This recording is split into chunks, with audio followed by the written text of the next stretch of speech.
In 1921, American naturalist Carl Akeley made his way to the gorilla's ancestral home. The Virunga volcanoes, in what was then the Belgian Congo. Akeley brought a movie camera to document his visit,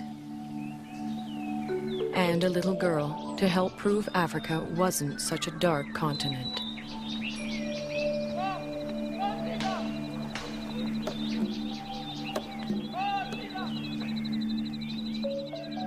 But there was much more to Akeley's expedition.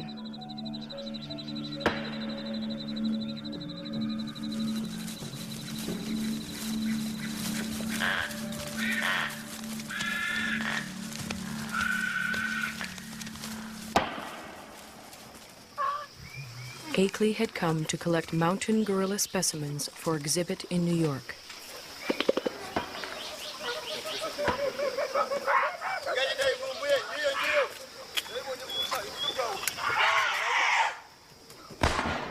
But each time the men stared into the eyes of a dead mountain gorilla, they saw a man-like creature staring back at them.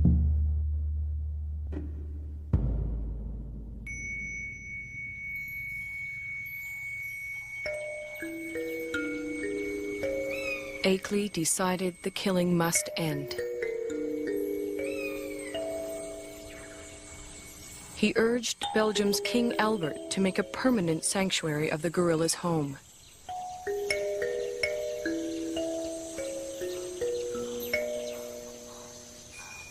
Today, in the cold, rainy, high ground of Rwanda, Uganda, and Zaire, the gorillas live on much as they have for thousands of years.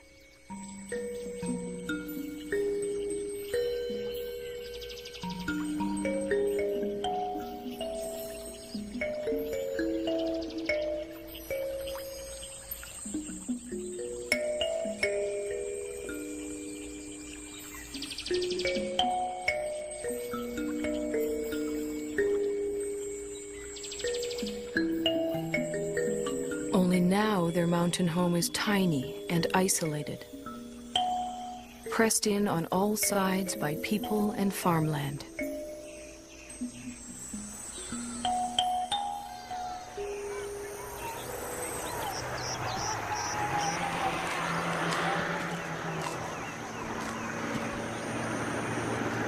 More and more, the mountain gorilla's future lies in human hands.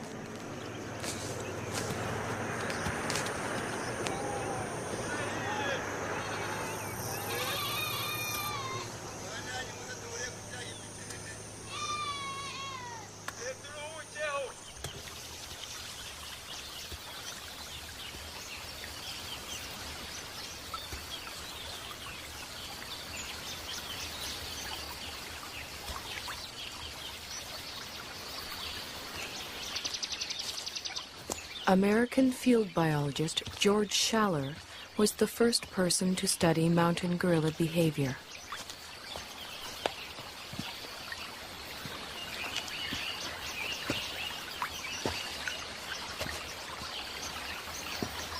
He and his wife Kay spent a year in the forest in 1959.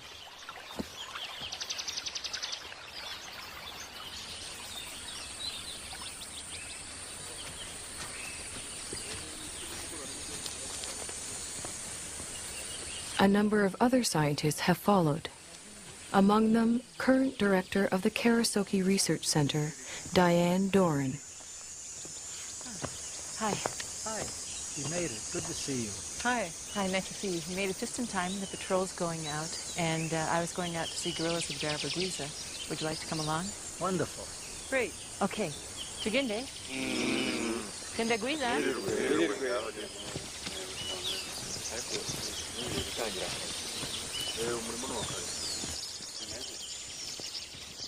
Gorilla researcher Diane Fossey established Karasoke in 1967 in the forest she grew to love.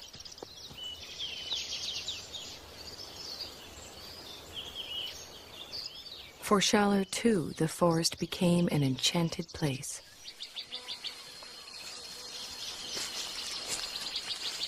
Some of my most magical moments with wild animals were watching gorillas, staying with them day and night. I used to do all my own gorilla tracking.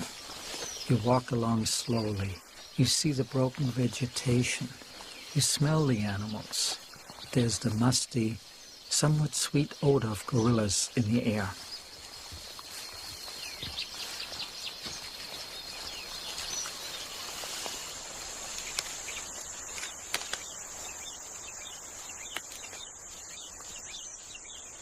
When you follow them hour after hour, you adapt to their rhythm of doing things.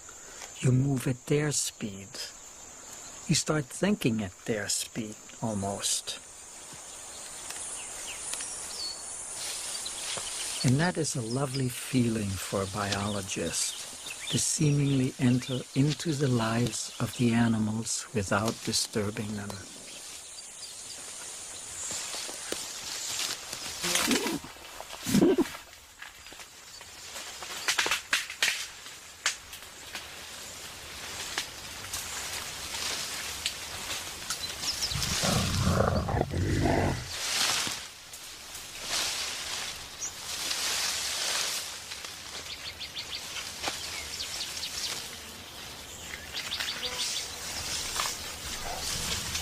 When approaching the animals, scientists try not to be too quiet. Mountain gorillas like to know when people are near.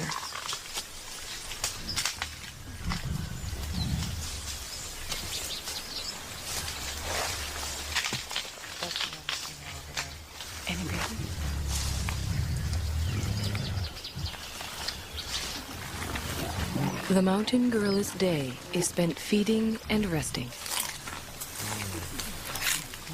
Feeding and resting and feeding some more.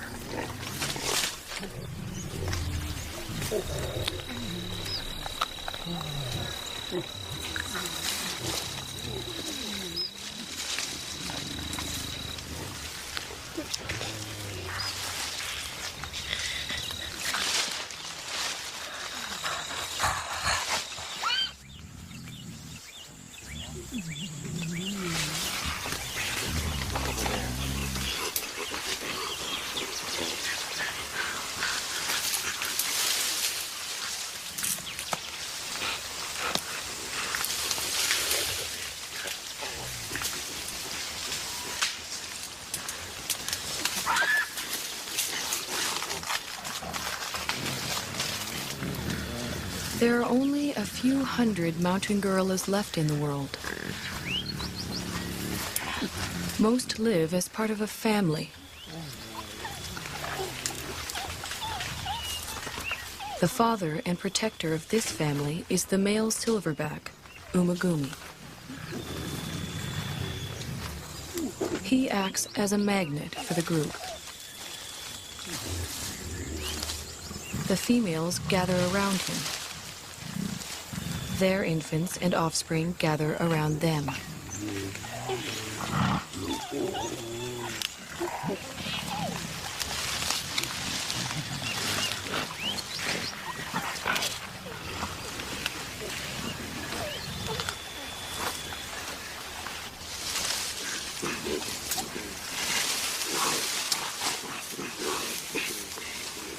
Mountain gorillas are social animals. The closeness begins in infancy. Rarely, if ever, does a mountain gorilla mother let her baby out of her sight.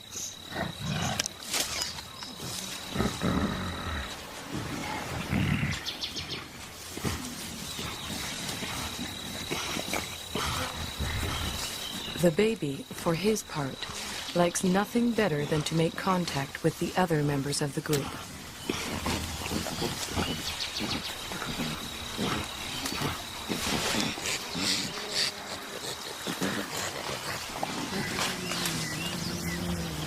Even when they spread out to begin their daily search for food, the gorillas continue to communicate with one another.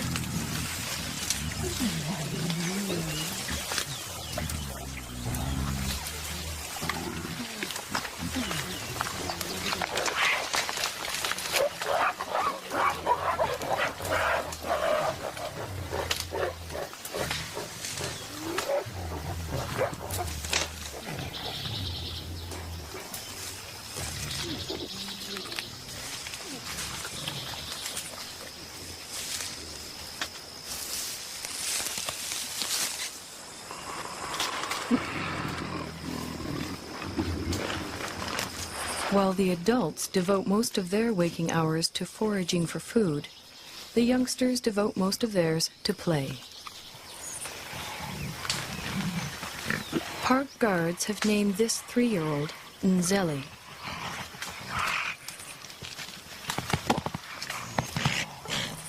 They call his friend Imvura.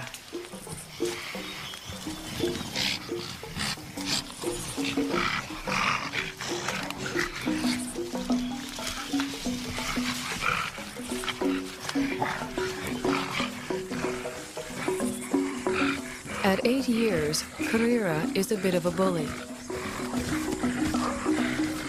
Washushwe is only 4.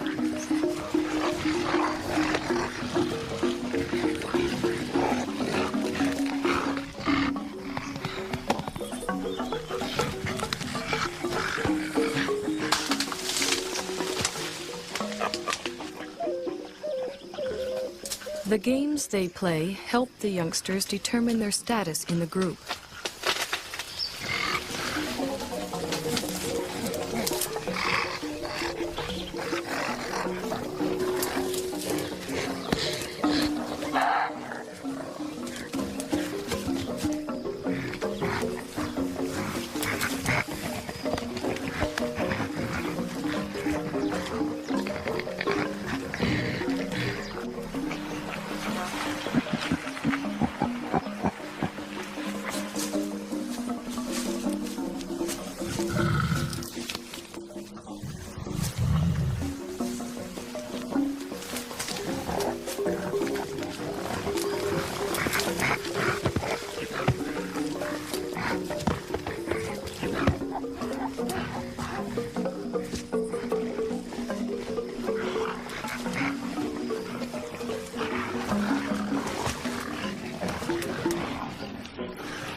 Childhood can last anywhere from 8 to 12 years, but the gorillas' need to maintain their status never seems to end.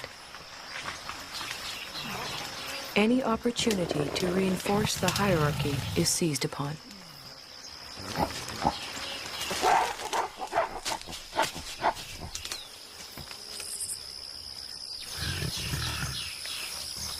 Then comes young adulthood.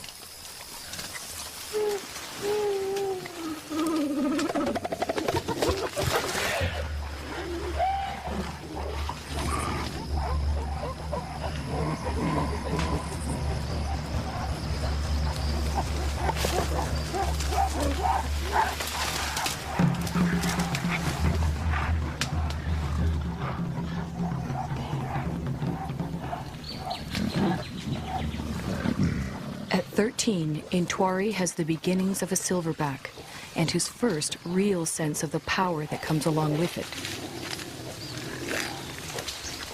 He also has a dedicated young male follower.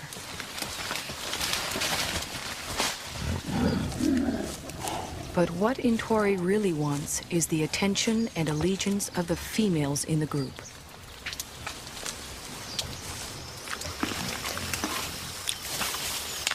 Umugumi doesn't seem too threatened by Intwari's advances towards the females.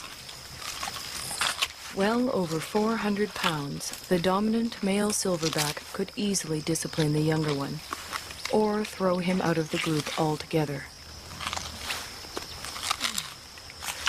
For now, Umugumi seems content to focus on the local vegetation, of which he eats some 50 pounds a day.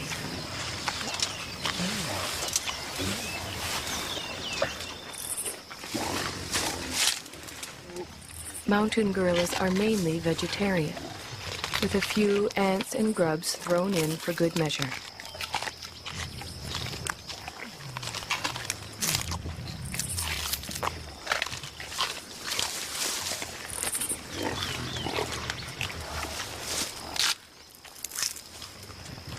Their staple diet includes a bitter, stinging mixture of thistles, nettles, goosegrass, bamboo, and wild celery.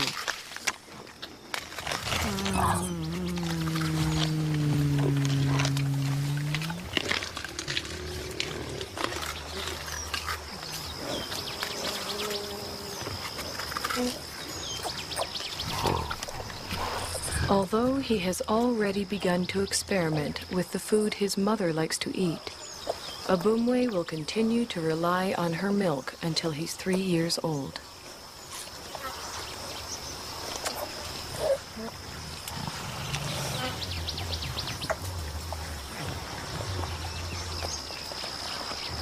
By the time he's 4, Abumwe will be strong enough to forage on his own.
Mountain gorillas are generally well adapted to the world in which they live. But however idyllic their home may appear, for the youngsters in the group, the mountains hold many perils. Many newborns simply don't survive.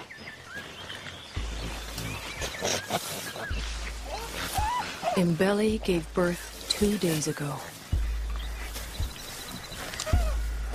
It will be several months before she can even let go of her baby, much less let him out of her sight.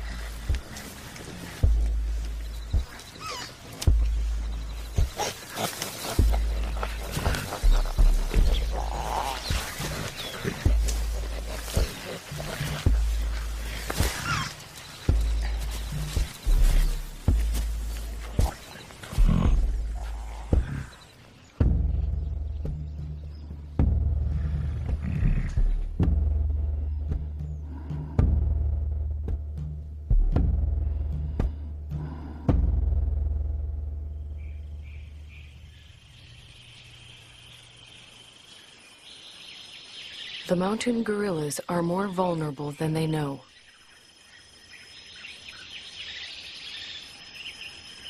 Their ancestral home is much smaller than it once was.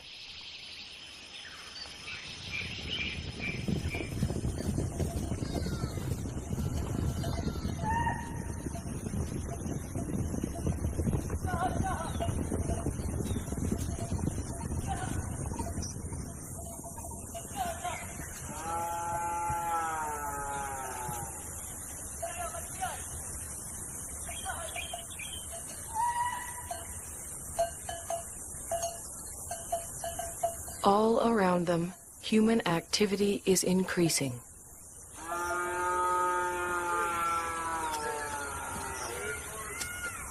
Yet the mountain gorillas continue to live and move in ways familiar to them for generations.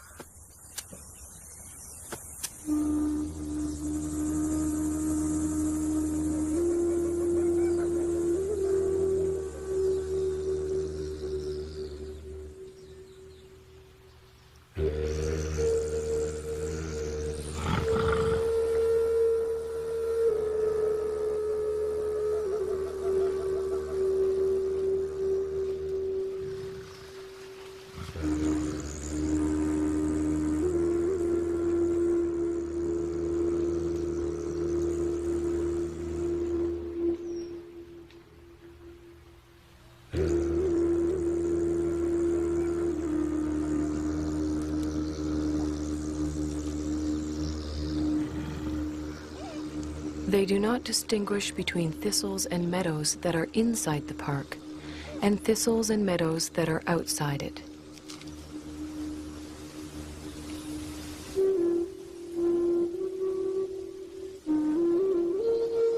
They simply go where their never-ending search for food takes them. Only now they find others there.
Both the mountain gorillas and their forest sanctuary now receive official protection.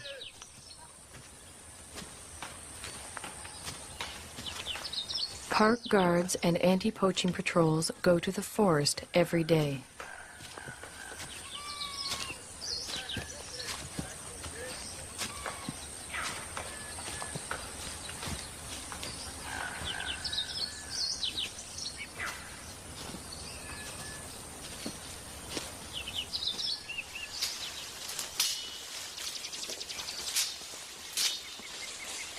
To protect the gorillas and all the other wildlife, the patrols search for and destroy snares that local hunters have set for game.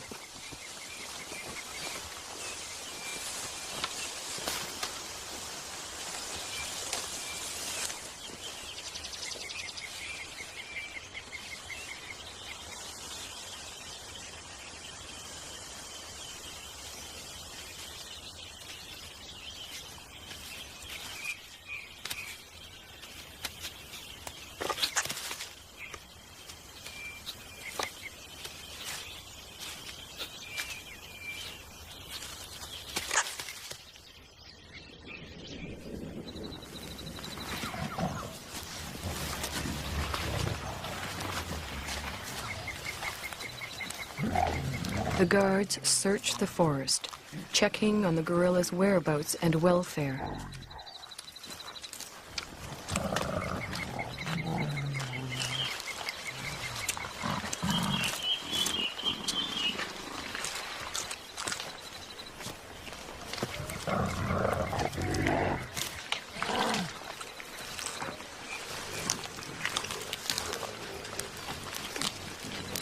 The same guards who name the mountain gorillas at birth follow their progress for years, watching as the gorillas grow to maturity.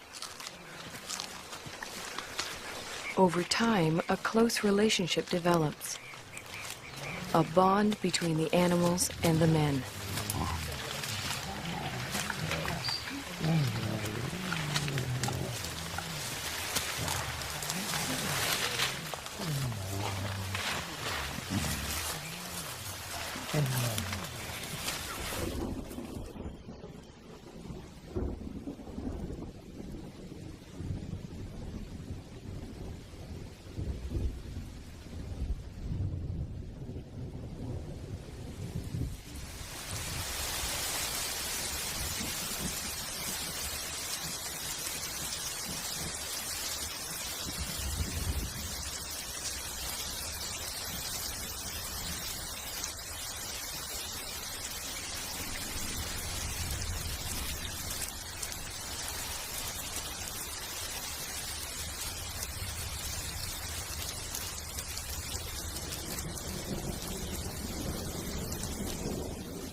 Almost every day it rains. The mountain gorillas don't seem to like it. They don't seem to know what to do about it either, other than simply wait it out.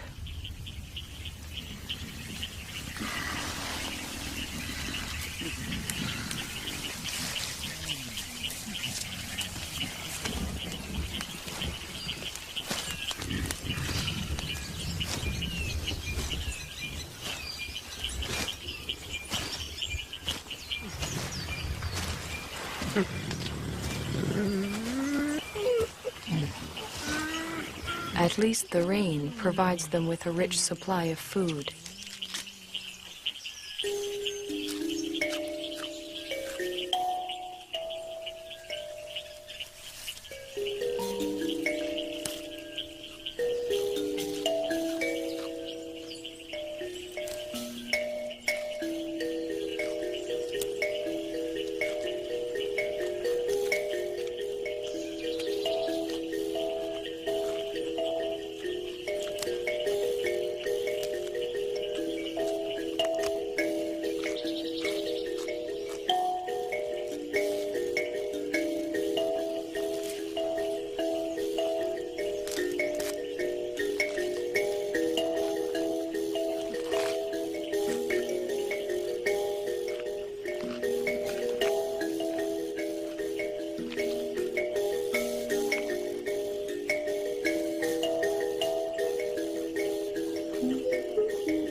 After feeding, the family gathers around the silverback, Umagumi.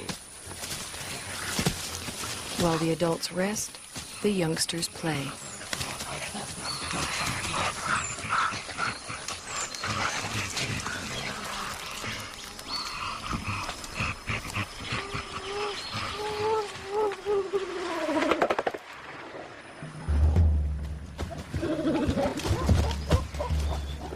For the group's leading young adult male, it's become much more than play.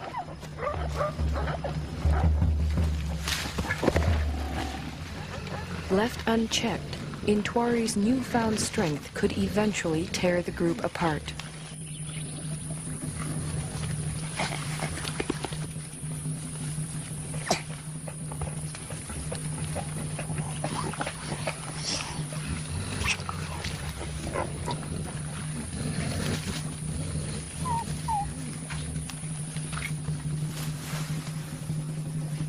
The threat Intwari represents puts females such as Poppy on edge.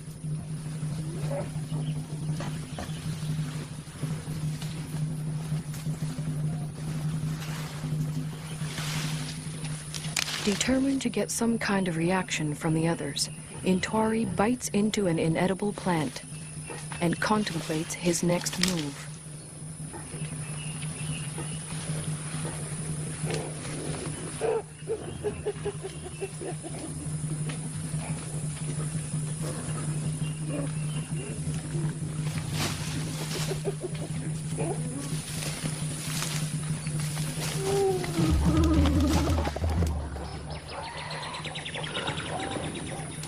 This time, even Umagumi seems uneasy.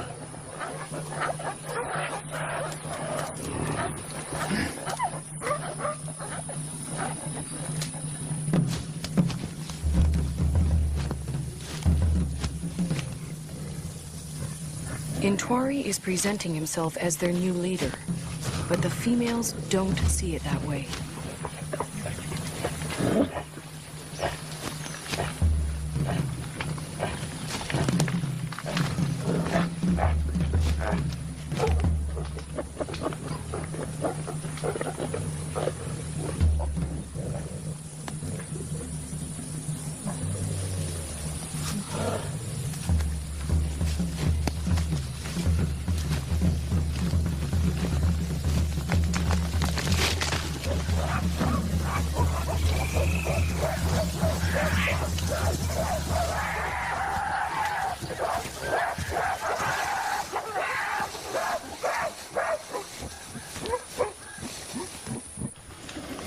Having forced Intwari out, the group moves on.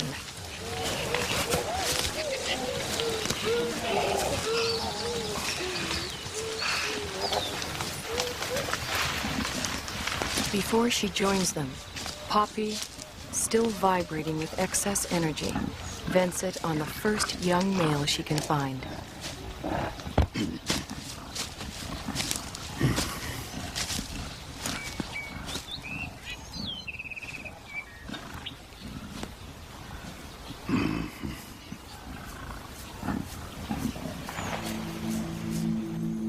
To be pushed out for good seems harsh, but what Intwari really needs now is time and space to mature, to the point where he too can have a family of his own.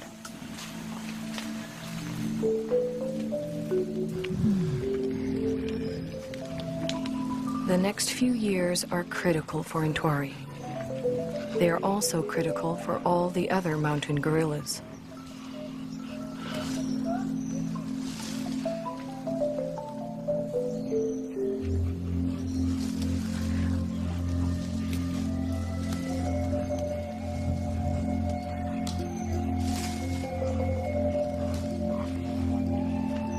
Whether the outside world will allow Intwari and the others the time and space they need is an open question.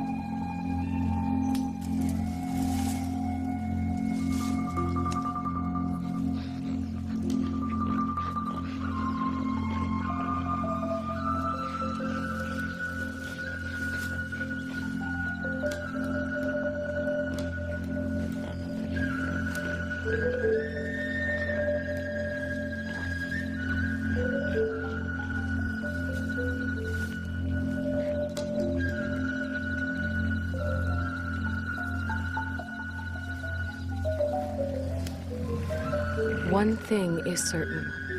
If the mountain gorillas are to survive, we will have to protect them and their forest home forever.